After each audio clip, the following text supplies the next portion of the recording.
ዲያሪው ክፍል 17 ልብ አንጠልጣይ ታሪክ። ደራሲ ፍስሐ ተክሌ፣ ተራኪ ሶፊያ አይሱፍ። ይህንና መሰል የፍቅር ታሪኮችን ለማግኘት ቻናላችንን ሰብስክራይብ ያደርጉ። መልካም ቆይታ።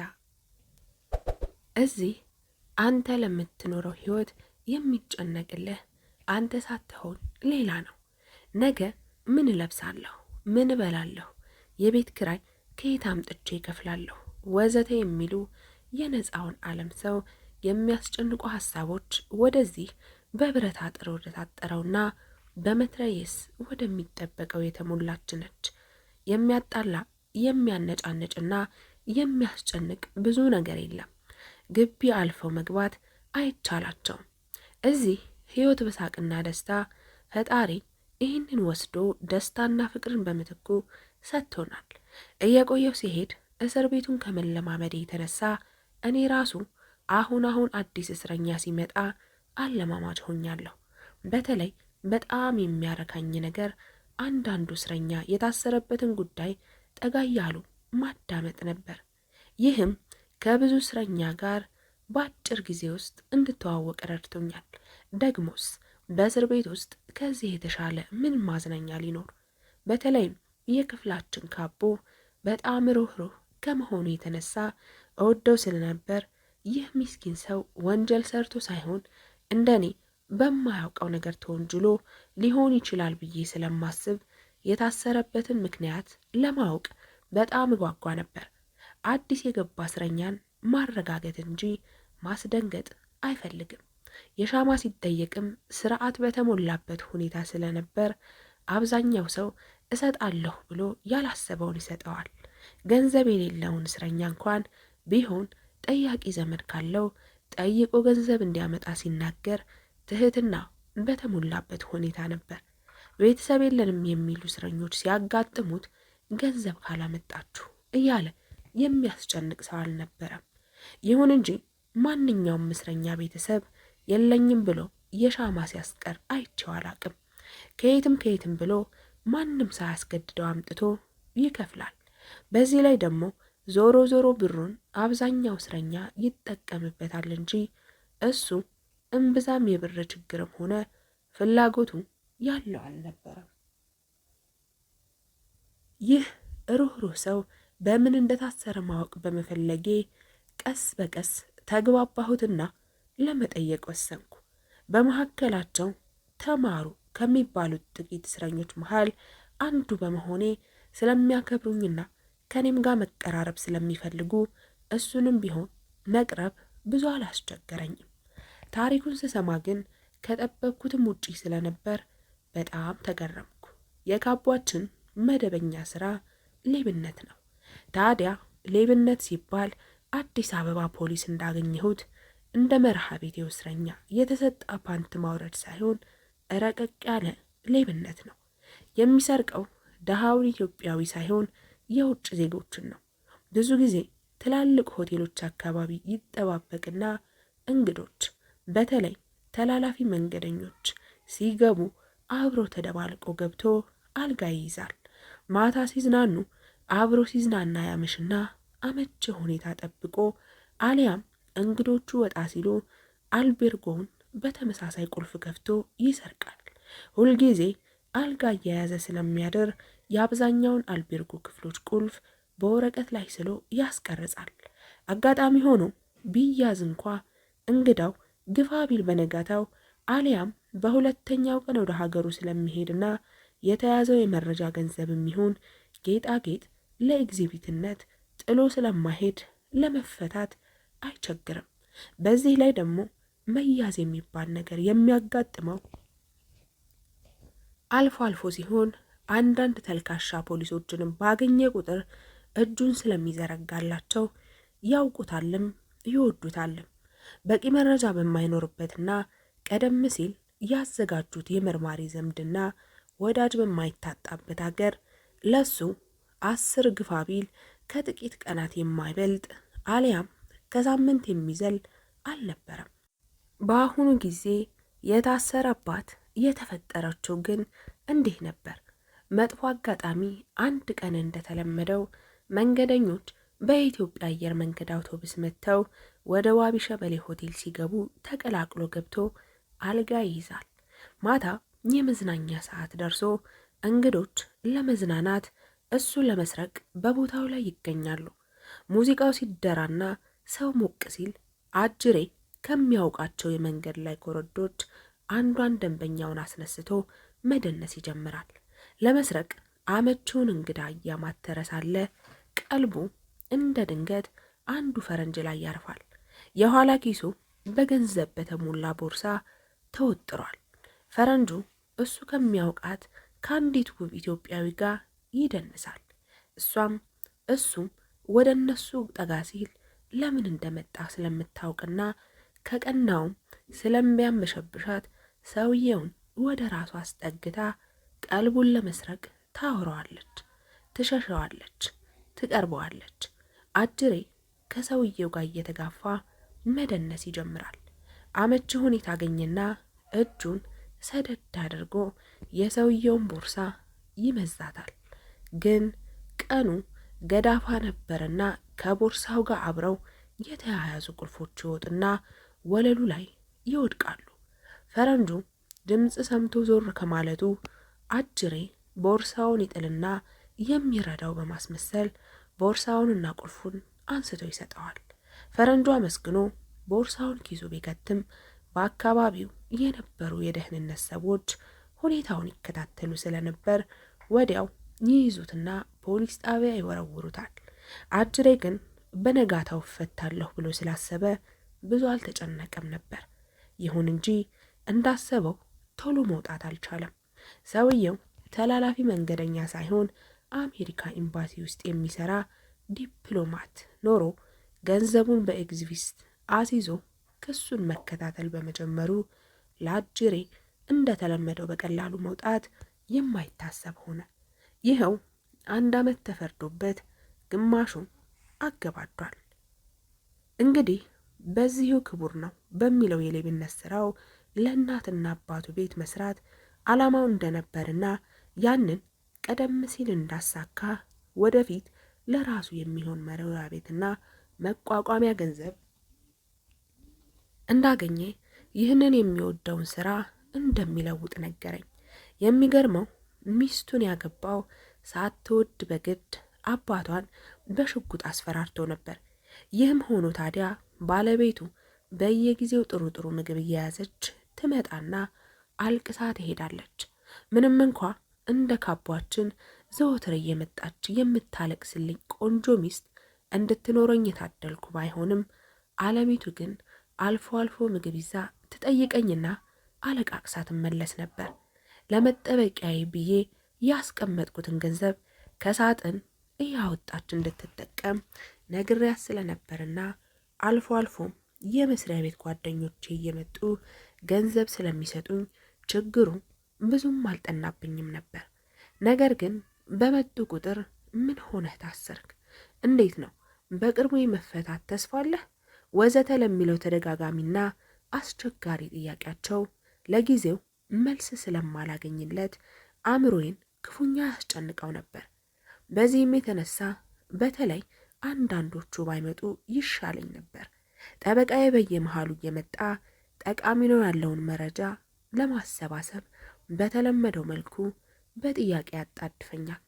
ይሁን እንጂ ከኔ የሚያገኘው መረጃ እንዳሰበው ስለማይሆንና ብዙም ልረዳው ዝግጁ ስላልነበርኩ አልፎ አልፎ መበሳጨቱ አልቀረም።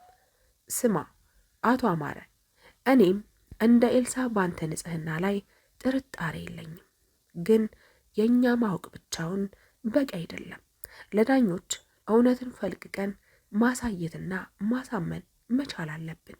ለዚህ ደግሞ አንተ አእምሮ ውስጥ ያለውን እውነት ምንም ሳትቀያይርና ሳታድበሰብስ ልትነግረኝ ይገባል። ይህ በሚሆንበት ጊዜ ደግሞ እኔ አንተን ወክዬ በመቆም ተከራክሬ ማሸነፍ እችላለሁ። አለበለዚያ ግን ንጹሕ ሆነህም ቢሆን ያንተ ንጽህና እያነሰና እየመነመነ ከሄደና በአንጻሩ ደግሞ አንተን ወንጀለኛ የሚያደርጉ ነገሮች ጎልተው ከወጡ በአንተ ላይ ሊፈረድ ይችላል አለኝ። እንደነገረኝ ከሆነ አልማዝ እኔን ትታ ሌላ በመውደዷ የተነሳ ገሏት ሊሆን ይችላል ተብሎ በፖሊሶች በኩል እንደሚጠረጥሩኝና እስካሁን ድረስም አልማዝን ገሎ ይሆናል ሊባል የሚችል ከኔ የተሻለ ሌላ ተጠርጣሪ አለ ተብሎ እንደማይታሰብ ገለጸልኝ። ስለዚህም ይህንን ግምትና አስተሳሰብ ለመለወጥ ከኔ ብዙ እንደሚጠብቀኝም ሊያስረዳኝ ሞከረ። እኔ ግን ሌሎች ይህንን በማሰባቸው አልፈረድኩባቸው። ምክንያቱም እነሱ እኔ ለእሷ ያለኝን ፍቅር እንዴት ሊረዱ ይቻላቸዋል? በእኔ ሕሊና ውስጥ ለአልማዝ ፍቅር እንጂ ለጥላቻ የሚሆን ቦታ የለም። ጊዜያዊ ስሜት በአንዳንድ ሁኔታዎች የተነሳ ላዩን ቢጠላትም ውስጤ ግን ይወዳታል። እንኳን ሳትበድለኝ ቀርቶ ምንም ያህል በደል ብትፈጽምብኝ ያንን አጋጠማት የተባለውን ሁኔታ ለእሷ በፍጹም አልመኘውም። የጥንት ጥላቻዬም ቢሆን የመጥላት ሳይሆን የፍራቻዬ መገለጫ ነው።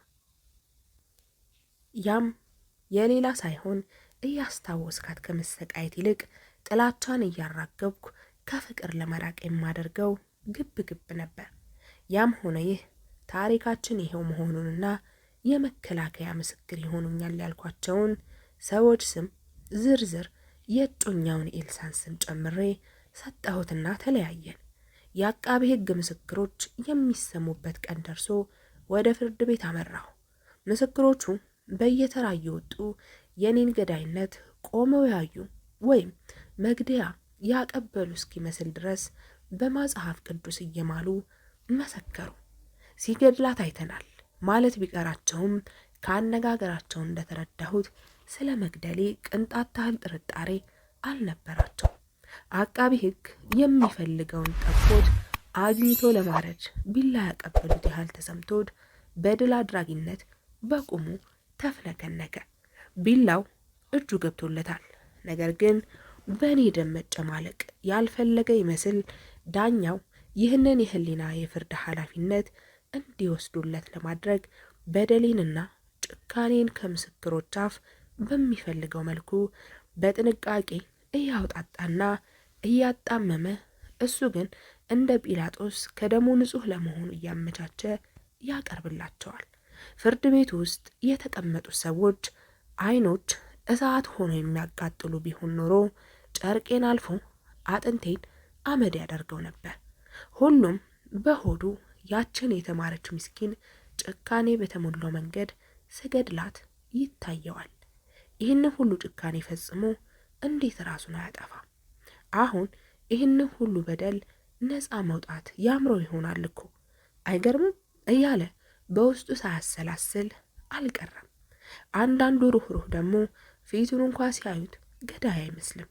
ግን ምን እንዲህ አስጨከነው? ምናልባት ማን ያውቃል የከፋ በደል አድርሶባት ሊሆን ይችላል ብሎ አስቦም ሊሆን ይችላል። ያም ሆነ ይህ እውነቱን የምናውቀው እሱ አንድዬ አምላክና እኔ ብቻ ነን።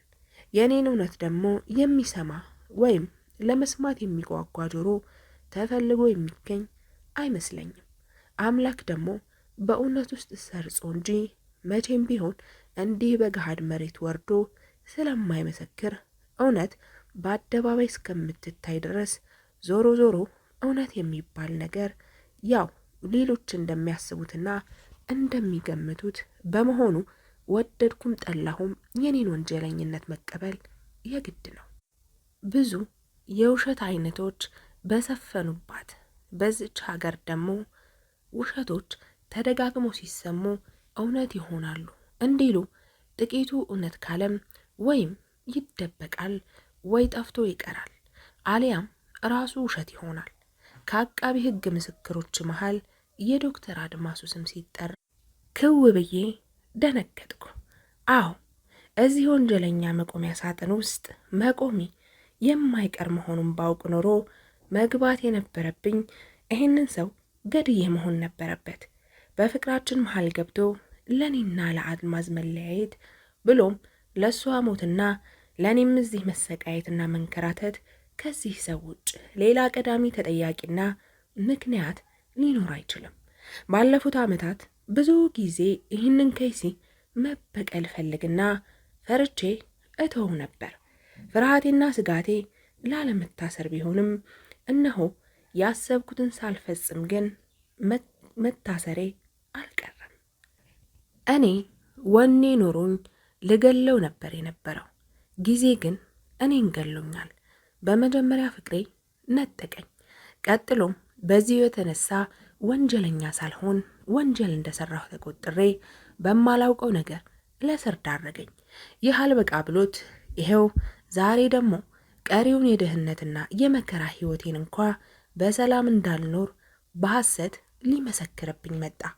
ዶክተር አድማሱ የሚመሰክረው እውነትና እውነት ብቻ መሆኑን ከኔ ጋር ዝምድናም ሆነ ጠብ የሌለው መሆኑን በመጽሐፍ ቅዱስ ቀርቦለት ከማለ በኋላ ውሸትና ውሸት ብቻ መናገሩን ተያያዘው። አቃቢ ሕጉ እንደተለመደው በልበ ሙሉነት ቆሞ ጥያቄውን ይጠይቅ ጀመር።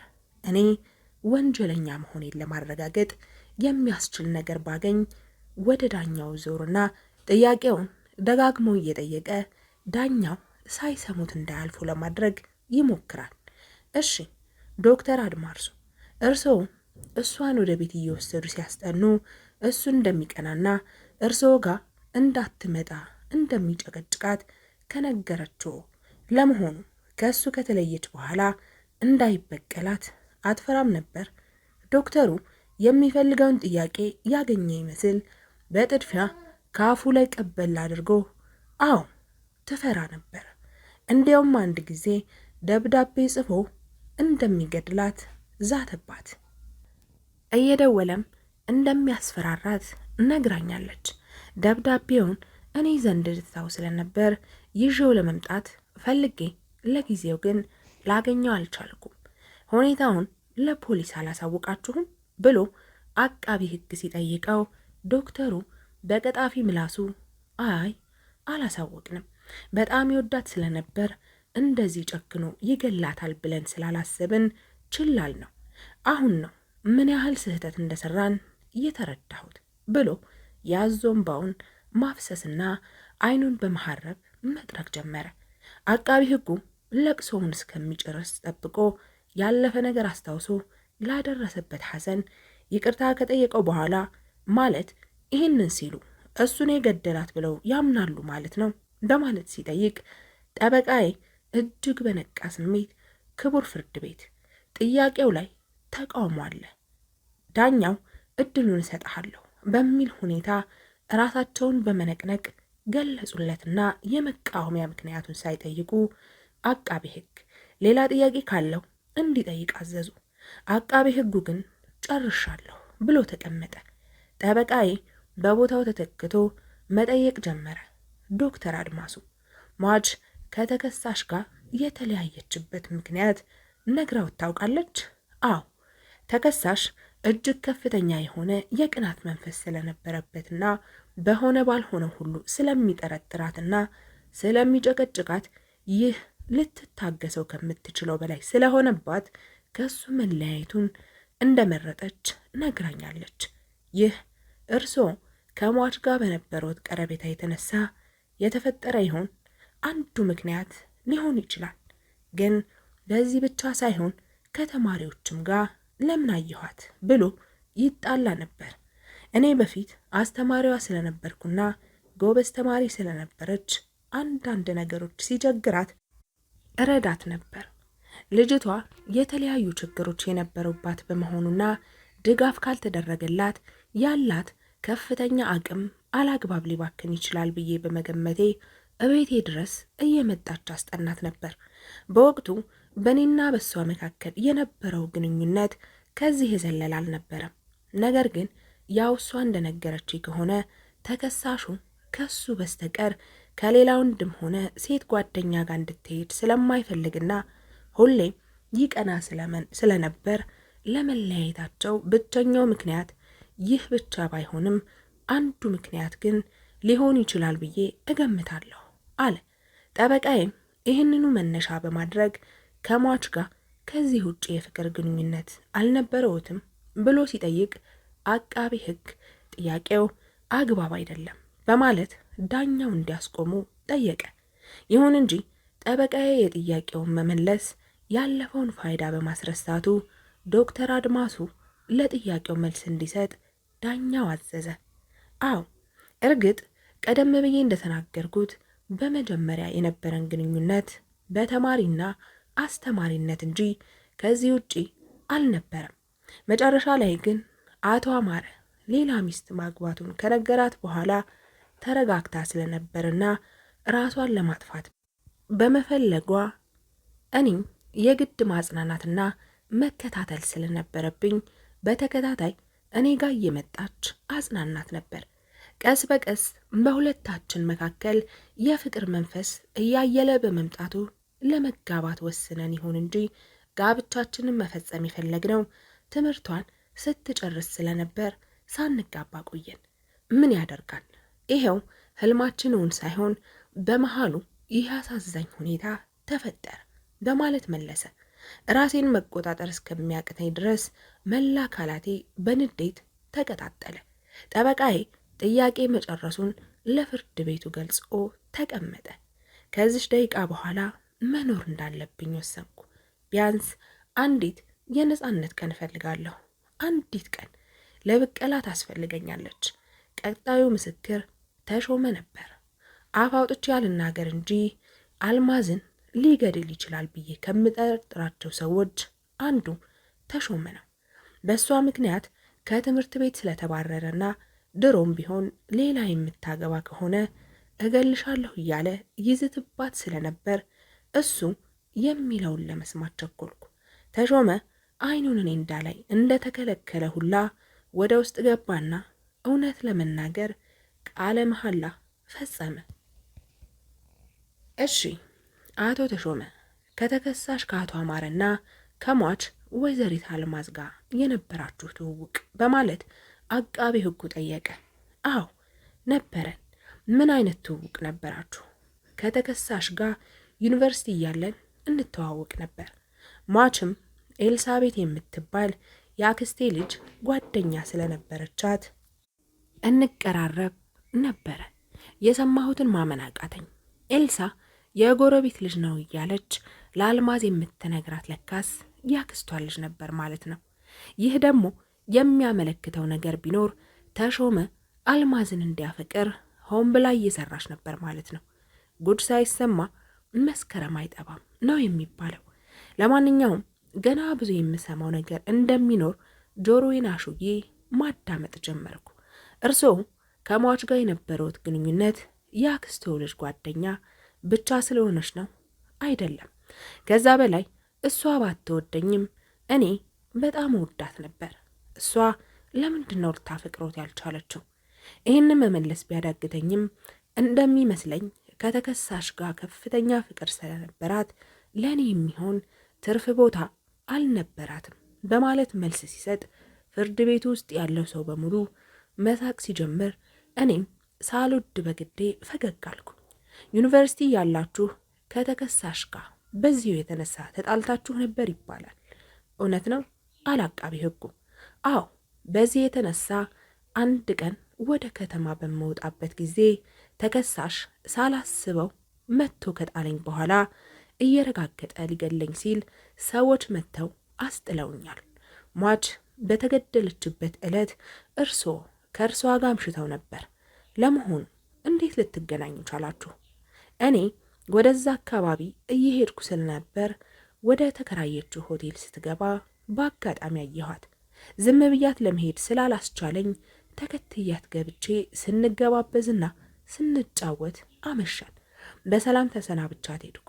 ከዛ በኋላ በነጋታው ፖሊስ ለጥያቄ ሲጠራኝ ነው በሰው መገደሏን የሰማሁት ብሎ ሲመልስ አቃቤ ሕግ የሚፈልገውን በማግኘቱ ጨርሻለሁ በማለት መድረክ ለቀቀ። ጠበቃዬ በተራው ተነስቶ እሺ አቶ ተሾመ፣ ያው ቀደም ብለው እንደነገሩን ለሟች ፍቅር ቢኖረውትም እሷ ግን ለእርስዎ ፍቅር አልነበራትም። በዚህ የተነሳ ሌላ ብታገባ እንደሚገሏት ይዝቱ ነበር ይባላል። ይህ እውነት ነው? አዎ፣ በጣም ወዳት ስለነበር እገልሻለሁ ባልልም ከኔ ውጪ ሌላ ብታገባ እንደምበቀላት እዝትባት ነበር። ይሄ ደግሞ በጉርምስና ስሜት ፍቅር ይዞኝ በነበረበት ወቅት አስፈራርቼ ወደ እኔ እንድትመጣ የማደርገው ጥረት እንጂ ሆን ብዬ በክፋት ከልቤ ያስቤበት የምናገረው አልነበረም። እውነት የማደርገው ቢሆን ኖሮ ያኔ በሷ ምክንያት ከግቢው ስባረር ባደረግኩት ነበር። ታዲያ እንዲህ የሚይዝቱ ከነበርና ከሟች ጋር አብረው ያመሹ ከሆነ ያንን ዛቻውትን ላለመፈጸሙ ምን ማስረጃ አለዎት? ክፍል 18 ይቀጥላል።